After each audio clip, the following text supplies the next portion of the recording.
Oi, gente! Bom, eu estou aqui para conversar com vocês sobre os meus livros. Meu nome é Thiago de Melo Andrade e sou autor da Melhoramentos há um tempinho já, acho que uns 15 anos. Bom, primeiro eu queria dar boas-vindas, né, quem está chegando na minha casa agora, e dizer que eu espero que vocês sejam muito felizes aqui. A Melhoramentos é uma casa muito legal de se trabalhar. E eu sou muito feliz aqui. E espero que vocês sejam também. Bom, esse lugar aqui que eu estou gravando é a casa Paulo de Souza Lima, em Uberaba, Minas Gerais. E é uma das parcerias que eu desenvolvo junto com a editora. É uma casa de cultura, onde acontece sarau, lançamento de livros. E a Melhoramentos é patrocinadora desse espaço, né, que eu ajudo a cuidar. Eu com Melhoramentos, a gente tem vários projetos que a gente desenvolve junto e que eu espero que nós tenhamos a oportunidade de conhecê-los, né, ao longo do trabalho que a gente vai desenvolver juntos aqui. Bom, mas esse nosso encontro virtual é para que vocês possam conhecer os meus livros. Bom, eu tenho no Melhoramentos hoje, se a memória não me falha, se não me pisca, né, 15 títulos, né? E eu vou começar pelo lançamento desse mês, né, que é Nandi, o Boi da Índia, que está bem bonito o livro. E eu vou sempre pensar uma abordagem que... Eu tenho 16 anos de carreira, eu comecei a escrever em 2000, mais ou menos, né? Então eu já tenho um tempinho de escola também, eu visito muitas escolas por ano. Então eu vou procurar nesse vídeo fazer uma abordagem dos livros que seja útil para vocês nas escolas também, que é um ambiente que eu conheço bastante, que eu sei como é que é. Resumo da ópera desse livro aqui e alguns argumentos que possam ser úteis para vocês nas escolas. Esse livro conta um pouco sobre a história da carne no Brasil. Como que a gente chegou. O Brasil hoje é um dos maiores exportadores de carne, né, de gado do mundo. Essa história aconteceu um pouco aqui desse lugar que eu estou falando para vocês, que é o Triângulo Mineiro. Os fazendeiros do Triângulo Mineiro, no fim do século XIX, eles foram até a Índia, eles importaram uma raça de boi lá chamada zebu e cruzaram com um boi que tinha aqui, que era uma raça de gado europeu, e melhoraram esse gado e daí eles conseguiram ter uma produção de carne e leite tipo, quase que 100% melhor do que se tinha antes, porque antes o gado que tinha que era um gado europeu que não era adaptado ao clima do Brasil, e o gado que eles trouxeram da Índia para fazer esse melhoramento genético era um gado tropical.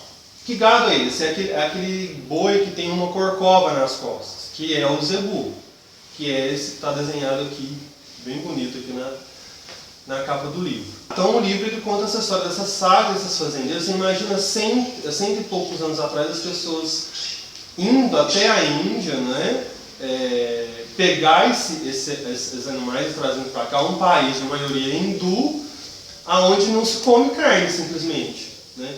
E trazendo esse gado para cá para fazer churrasco, trocando em miúdos, né?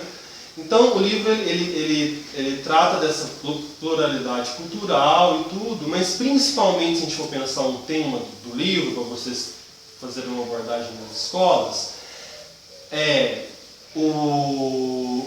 tanto que a gente tem que trabalhar com as crianças hoje, que elas já vão lá no supermercado e compra comida industrializada, é o valor, o trabalho que a comida leva para chegar até a mesa. Quer dizer, tudo que a gente consome em termos de alimentação, ela tem um custo.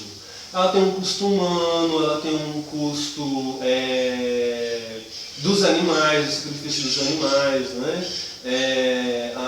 O frango congelado, o peitinho de frango, o franguinho empanado que a criança come, ela tem um processo e que morreu um bichinho lá para que a gente pudesse se alimentar, né? Então o livro ele levanta essa questão do valor da comida. Essa eu acho que é uma abordagem bem interessante de vocês terem nas escolas quando vocês forem falar desse livro. Olha, a ética ao nos alimentarmos, né? E de reconhecer o valor que a produção de alimento tem. Ah, não, eu sou vegetariano, então eu só como alface e cenoura. Mas a cenoura e a alface ela também requer sacrifício para ser produzida, né? E o livro ele tem essa abordagem. Que sacrifício? Sacrifício humano, né? Uma plantação de cenoura é uma coisa muito trabalhosa. Porque a cenoura, muitas vezes ela não é mecanizada. Vocês já pensaram o que é arrancar uma cenoura uma a uma num solo fofo?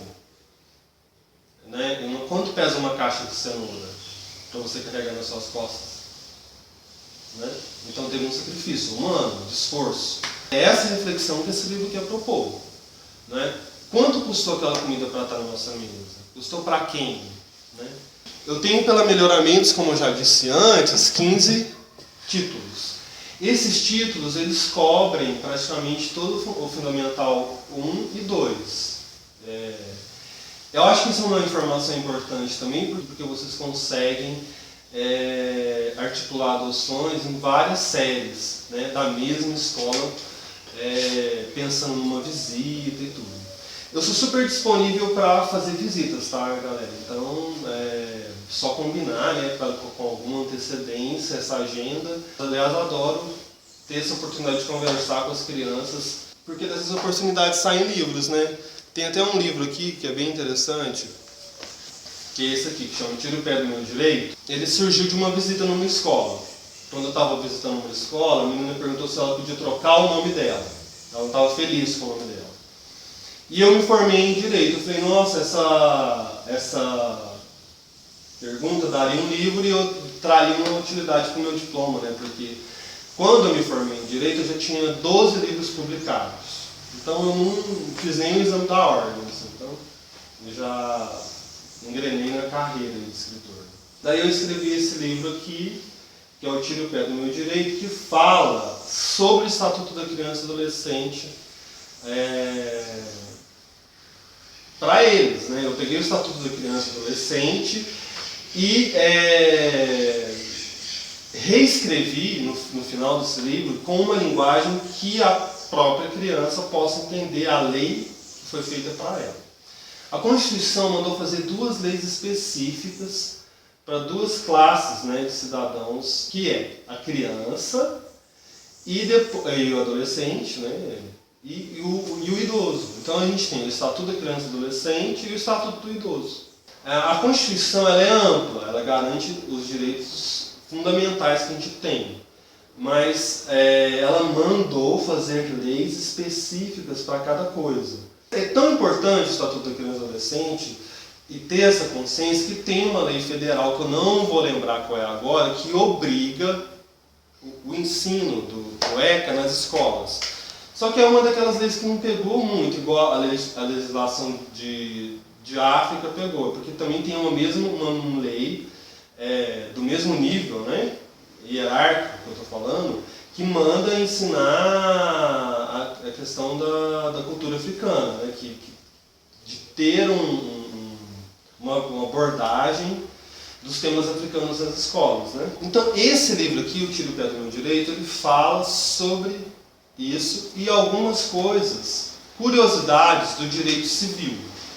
Por exemplo, eu sou de menor, né, como se diz, eu tenho menor idade. Eu posso comprar um carro? Será que eu posso? Então, as crianças elas têm essas dúvidas, né? E isso está aqui nesse livro, alguns aspectos do direito civil, inclusive se eu posso mudar de nome. As pessoas elas podem mudar o nome delas quando aquele nome causa constrangimento. Né? E aí nesse livro tem uma coisa super legal que as crianças adoram, que é uma lista de nome de pessoas na página 15, que eu acho que vocês deveriam ler depois para se divertir um pouco, que são pessoas que conseguiram mudar de nome porque aquele nome causa constrangimento. Então, por exemplo, o casou de calça curta conseguiu mudar de nome. O Gato na Sopa, ele é um livro bem para as crianças que estão sendo alfabetizadas. Esse livro ele tem uma brincadeira mesmo, o gato cai na sopa e sai falando. Só que antes alguém tinha ido lá na sopa e comeu uma letra da sopa. Então o gato ele sai falando com um defeito na fala. Ele fala, mas não fala uma letra, porque alguém já tinha ido lá sobre e comido aquela letra. Né? Então o livro ele tem essa brincadeira da criança que está sendo alfabetizada descobrir qual é a letra que está faltando, que é uma consoante. E ele tem bastante ilustrações que propositadamente foram feitas com formas geométricas para que as crianças pudessem reproduzir facilmente essas ilustrações. Então, várias escolas que eu visitei já por conta deste livro, há muitos trabalhos de desenho, de escultura, maquete, com reproduções de massinha e tal, do personagem do livro, que é o Gato Chato. Então, é um livro que tem bastante saída assim, e apelo. Bom, esse livro aqui é um livro muito importante para mim no contexto da minha carreira, porque é o meu primeiro livro. E eu ganhei o prêmio Jabuti com ele em 2001 como autor, na categoria Autor Revelação. Quando eu escrevi esse livro há 16 anos, ele falava sobre alienação pela televisão. Aquele negócio, eu fui de uma geração que a mãe tinha que trabalhar, punha o filho em frente à televisão e ia arrumar a casa, entendeu? Então era uma alienação pela TV, né? As pessoas elas deixavam de pensar, ou de fazer, ou de ler, ou de estar conversando umas com as outras para ficar assistindo a novela das 9. Era uma coisa já um pouco preocupante e grave, mas que hoje piorou bastante, na verdade, porque hoje você vê famílias inteiras reunidas num restaurante que deveriam estar ali num momento de confraternização e de diálogo, mas está cada um com a cara pregada no seu próprio telefone celular. Uma abordagem que vocês podem fazer sobre esse livro é a tecnologia como meio e instrumento de alienação das pessoas. Como que a tecnologia ela deixa as pessoas alienadas do mundo. Né? Então, às vezes, quando uma pessoa passa um dia inteiro assim, envolvida com as mídias sociais, vamos falar Insta, Face e WhatsApp, por exemplo. O que você tem, o que você construiu, o que você tem depois que você passou o dia ali? Nada. Né? O que você aprendeu? O que um jovem aprendeu depois que ele passou o dia frequentando as redes sociais? Dependendo do que ele tem e de quem ele segue, ele não tem nada. É um assunto que interessa muito para as escolas, né? Então, é um livro que tem 16 anos, já vendeu muitos exemplares, né? Eu acho que ele deve estar pelos 300 mil exemplares. E é um tema super importante cada vez mais, né? Esse livro não tem as ilustrações originais dele. As ilustrações são feitas a partir de recortes e fragmentos do próprio texto. Isso é outra coisa que agrada bem as escolas. Agora eu vou falar, seguindo assim, um pouco a faixa de idade, né, também ligando um pouco os assuntos, né? Vou falar sobre esse livro aqui, que é o Você Fala Javanês, que também traz uma reflexão sobre a nossa sociedade moderna. Né?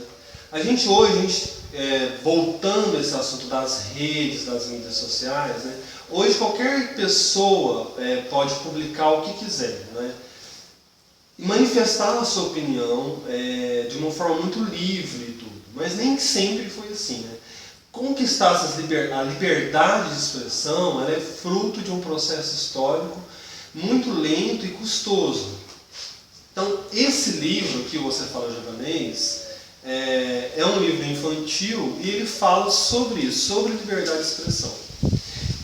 Eu acredito muito que alguns valores democráticos que a gente tem e que a nossa democracia ela tem que ser protegida desde cedo. Por isso eu escrevi alguns livros que eles abordam esse tema.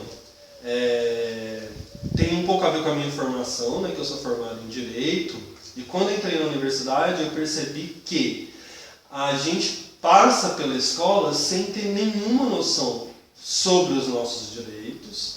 Então nós somos na maioria das vezes, cidadãos que a gente não tem muita noção dos nossos direitos. Então, por isso, na minha obra, tem alguns livros que eles têm uma abordagem sobre esse assunto, que é o Tire o Pé do Meu Direito, esse livro que é o Você Fala Javanês. Tem um outro livro que faz bastante sucesso, que é A Lenda de Su, que também fala sobre a democracia. Porque eu acho que é importante, como há essa lacuna dentro da escola, que a gente fale sobre isso na escola. Sobre os nossos direitos, um pouco sobre política. E esse livro é um livro que fala sobre isso. Ele conta a história de um país que é governado por um tirano, uma tirana, que é a rainha do Edvanas, que proíbe todo mundo de falar. Por que ela proibiu todo mundo de falar? Porque estava todo mundo falando mal do governo. Então é um livro que fala sobre a liberdade de expressão, sobre a liberdade que você tem de manifestar e criticar o governo. E hoje as pessoas, às vezes, elas não têm muita noção de como que a liberdade de expressão é importante e é um direito que tem que ser protegido. Ainda, esse livro tem uma outra coisa importante, que acho que é uma abordagem legal para ser feita nas escolas, que a solução que foi encontrada para burlar essa proibição, que qual que era a proibição? Todo mundo estava proibido de falar, a não ser que fosse em javanês. Você só poderia falar, a não ser que fosse em javanês. Só que ninguém sabia que língua era o javanês, né? Então um garoto começa a falar na língua do P. E daí, como ninguém sabia que a língua do P não era o javanês, todo mundo começa a falar na língua do P. Né? E a língua do P é uma brincadeira muito bacana também para uma faixa de idade que está fazendo separação de sílaba. Né? Também é um exercício pedagógico interessante. Então esse livro ele alia duas coisas. Primeiro, essa temática importante sobre liberdade de expressão, democracia e tudo. E também tem essa brincadeira, esse resgate dessa brincadeira da língua do P. Dentro do catálogo, eu tenho uma trinca de livros que é uma sériezinha, que é a série da Gabi. E esses livros, eu acho que a gente pode tratar eles dentro de um tema ou de um recorte que a gente poderia falar de valores. E eu vou falar deles juntos agora, porque esses livros eles mantêm sempre uma média de adoção. Todos os anos eles são adotados, eles estão sempre frequentando as letras. As escolas são bem fiéis a esses livros, as escolas que adotam sempre repetem. Vira e mexe, eles são temas, eles estão dentro da campanha da fraternidade. Né? Então tem esse aqui, o Gabi em Busca da Paz, por exemplo. Conta a história de uma menininha que ela está procurando a paz. E onde que ela encontra a paz? Na verdade, ela encontra dentro dela mesma. É algo que primeiro a gente tem que ter dentro da gente mesmo. Uma atitude que começa em nós, né? E depois a gente vai levando isso para o nosso vizinho, o nosso bairro.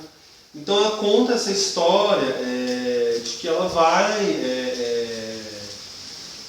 procurando a paz em vários lugares do mundo, até que encontra a paz onde ela menos esperava, que era ela mesma. Ela mesma tem que promover a paz. Então a paz é uma coisa que depende primeiramente de nós. É claro que depois depende também das outras pessoas, mas a gente tem que começar a ter uma atitude de paz. O Gabi e o Tesouro do Oriente, de que tesouro que eu estou falando? De que Oriente? Todas as grandes religiões que a gente tem hoje no mundo, elas nasceram no Oriente. Então eu estou falando bem daquela coisa bíblica que é o tesouro que não se pode contar. Que é o quê? A amizade, você ter uma grande família, dos valores não materiais. Isso é um argumento também da valorização dos nossos recursos, dos nossos valores humanos. Isso também é super importante e muito trabalhado nas escolas. Né? Então, o valor da amizade, da solidariedade, do companheirismo, da ética. Né? Então, isso tudo é abordado nesse livro e também não preciso dizer que é uma coisa que as escolas buscam bastante. E esse último livro da Gabi também aborda toda essa questão de valores associada a uma outra coisa que é pedagógica, vamos dizer assim, que é a questão do substantivo coletivo. Então tem uma brincadeira também, além de dessa questão dos valores, tem uma brincadeira com o substantivo coletivo, que é uma matéria também que eu gostava muito quando estudava. E todo livro que tem essa abordagem com uma brincadeira com a questão da língua, também sempre é um atrativo a mais, um argumento a mais para ser trabalhado em sala de aula. Ainda falando sobre isso, né, sobre livros que têm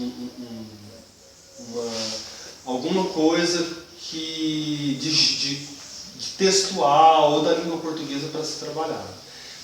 Como eu falei, esse livro aqui tem a brincadeira da língua do P, né? Este livro aqui tem a questão da letra que está desaparecida, que a criança tem que procurar. É claro, cada um é de uma faixa de idade, mas todos eles envolvem brincadeiras com a aprendizagem da língua portuguesa. Bom, esse aqui é a Princesa da Torre Longa. Esse aqui também tem, né? Porque ele tem vários gêneros textuais aqui no texto, misturado no texto. Isso é uma coisa que também é muito interessante para os professores. E ele, além disso, o que ele conta? Conta a história da princesa que não queria ir ao baile, de jeito nenhum. Então ela está procurando uma ajuda, ou seja, de uma fada madrinha, de uma bruxa, para ela não ir ao baile, que ela não quer. E ela mora num lugar muito tranquilo, que não tem bruxa, não tem nada. Então tem essa quebra, né, da questão vigente, que toda princesa está louca para casar e ir no baile, na verdade. Tem algumas que não estão afim mesmo. E tem a questão de que o texto é composto de vários outros gêneros textuais, e que isso agrada muitas escolas, muito mesmo. Esse livro aqui ele vai muito, muito bem. Então, por exemplo, esse aqui é uma convocação para uma grande convenção das fadas.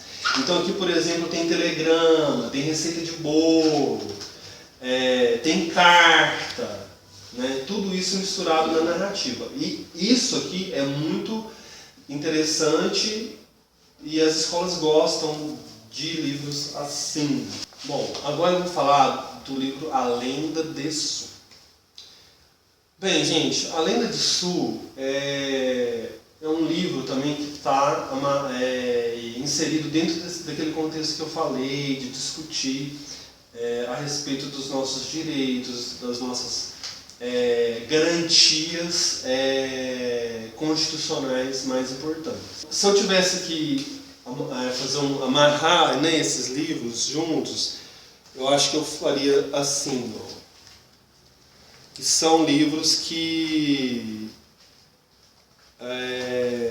eles têm uma abordagem sobre os nossos direitos e garantias fundamentais, né? Então aqui é o Estatuto da Criança e Adolescente, que faz essa abordagem, né, dos nossos direitos, que é saúde, educação, escola. Esse livro que fala sobre liberdade de expressão. E esse livro aqui que fala sobre também como a escola, o livro e a leitura são importantes para a conquista e consolidação da democracia, né? E para que a gente seja consciente da defesa dos nossos direitos. Então esse livro aqui ele é muito importante e obviamente querido das escolas. Por quê? Porque você está na escola falando como que a escola, fazendo uma reflexão de como que a escola e os livros e as bibliotecas é importante para que o mundo seja um lugar melhor para todos. Mas então esse livro é uma primeira abordagem. Então o que vocês podem falar na escola? Quando vocês vão chegar, olha, esse livro é uma fábula sobre como que a escola é importante para a construção de um mundo melhor, mais igual, de oportunidades para todos, de como que a escola é importante na democratização do acesso ao conhecimento e como que esse conhecimento é importante para a constituição da cidadania plena das pessoas. É isso que esse livro. Bom, agora eu vou falar dos juvenis. Eu vou começar então do mais complexo deles, que é o Carne Quebrada, que é um livro para os nonos anos e para o colegial. Bom, o Carne Quebrada ele é um romance mesmo, juvenil adulto. E o Carne Quebrada ele tem uns 100 personagens divididos em 36 capítulos e é um romance mesmo, adulto, e que tem a orelha do Moacir Scliar, né?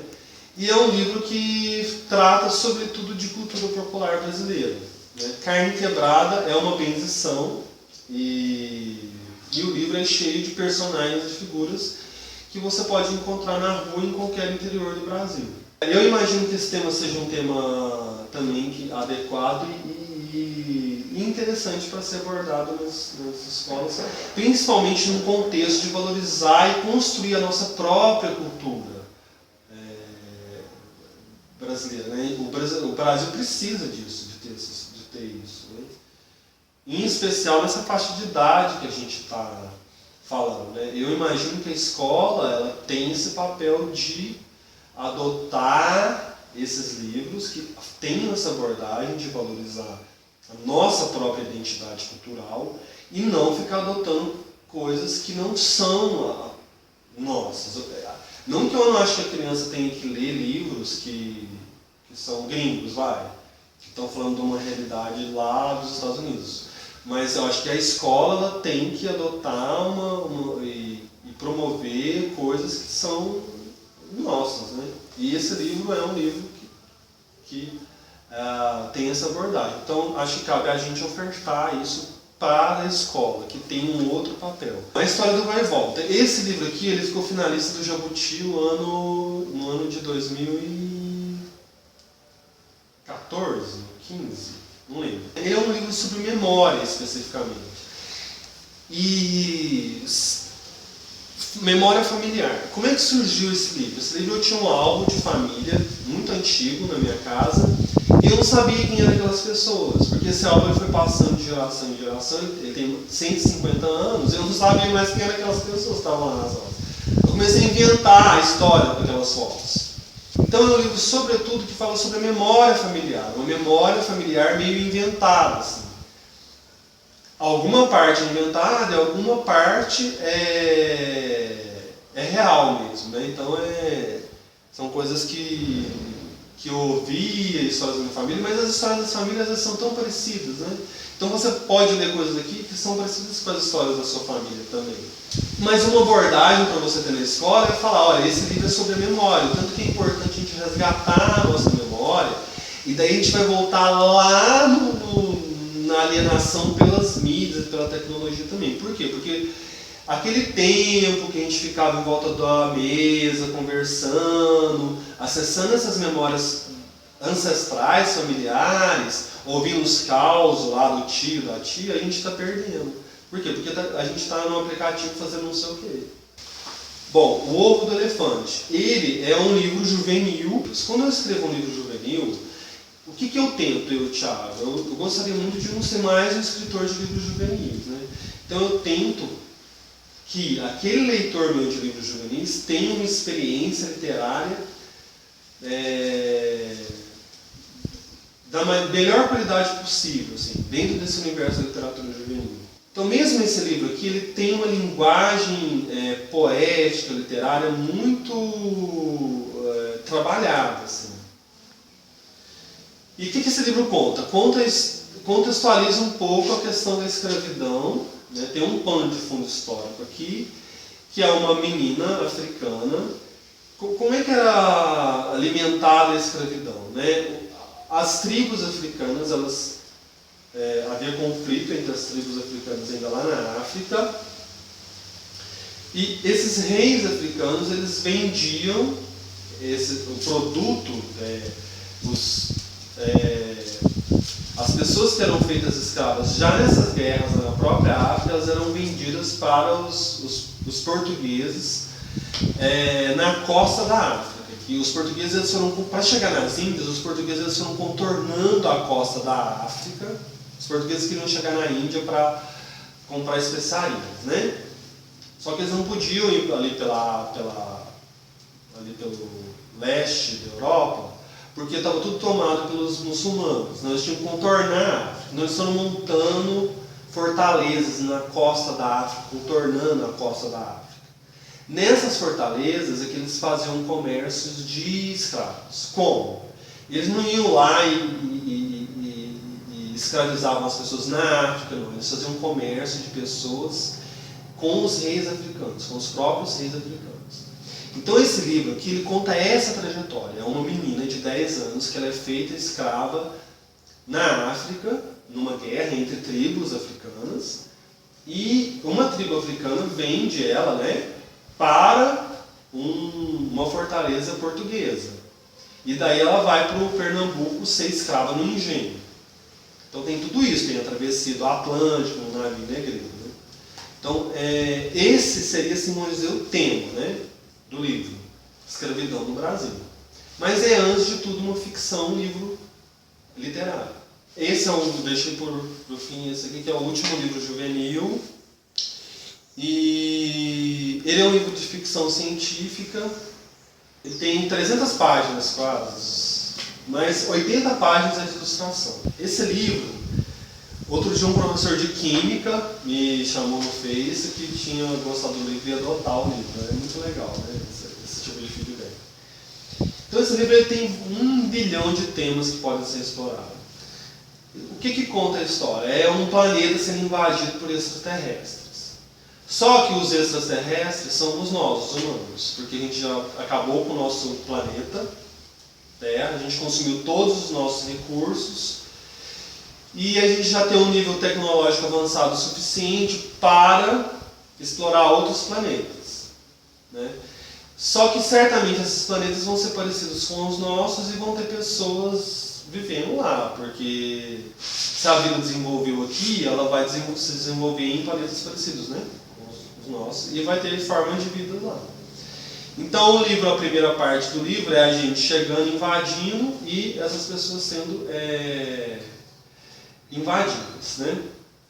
Só que essas pessoas, quando a gente assiste filme de ficção científica aqui, os ETs vêm invadir a gente não mata os ETs e domina eles, os ETs. Acontece isso com a gente lá, só que a gente é o ET, na verdade, né? Os humanos. E daí a gente, na segunda parte do livro, a gente está já escravizado pelos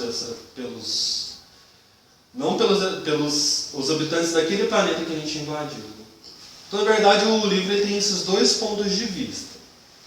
Primeiro da gente chegando lá sendo invadindo, né, por cima da carne seca, e depois como escravo, de um estrangeiro que invadiu uma terra e se deu mal e está lá escravizado. E também de como a gente como essa coisa da gente, né, chegar e arrasar tudo, né? Com essa tecnologia, sempre fazendo uma reflexão sobre isso, como que a gente consome os nossos recursos de uma forma muito irresponsável. Então, o livro ele tem várias abordagens que podem ser feitas de vários pontos de vista, com interdisciplinaridade de várias matérias, história, química, geografia. Então é um livro muito rico que pode ser muito, muito explorado. Bom, gente, eu acho que eu tentei dar uma geral nos livros. Não sei se eu consegui, né, porque são muitos livros, muitos temas.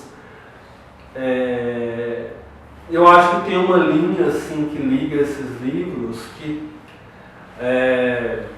é um pouco esse comprometimento de fazer uma reflexão sobre o mundo que a gente vive, sobre as coisas que a nossa responsabilidade de estar no mundo, de fazer uma reflexão sobre, especialmente, a sociedade, né, que a gente está. Eu queria deixar vocês à vontade também para fazer qualquer pergunta e tudo, vocês podem me mandar e-mail, ligar, ou falar comigo pelo Face, tudo, né? Já que e dar uma utilidade boa, né, para essas ferramentas. Bom, é isso, queria agradecer a atenção de vocês e desejar muito boa sorte nesse segundo semestre e estamos aí. Estarei na Bienal de 26 a 30, se vocês precisarem de mim, ficarei feliz em ajudar.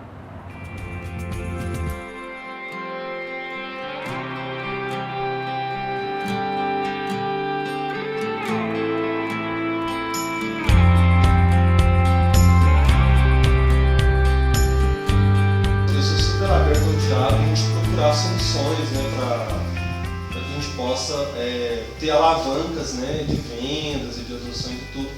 Vocês podem entrar em contato comigo, meu telefone é 34988359091. Vocês também podem explorar o site, lá que tem bastante informação, que é www.thiagodemelandrade.net.br, e fiquem à vontade para entrar em contato, que estou sempre à disposição. O e-mail é tmelandrade@yahoo, uma pessoa super moderna, que ainda tem até hoje, .com.br.